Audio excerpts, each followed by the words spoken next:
Hello and welcome back to our channel Financeable.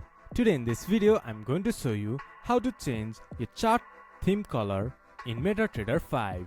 To do so, follow some simple steps with me. First of all, right click on the chart and go to properties, or go to chart option from the top menu bar and go to properties, or just click F8. Then this type of interface will appear in your screen. From the color section, you can choose the scheme like yellow on black, black on white, color on white, or just randomly choose your color. Once you are done, click to OK. Then your color of your theme will be changed. This is how you can change your chart theme color.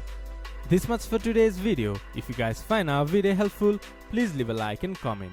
And do not forget to subscribe our channel and hit the bell icon. I'll see you guys again in our next video. Thank you for watching.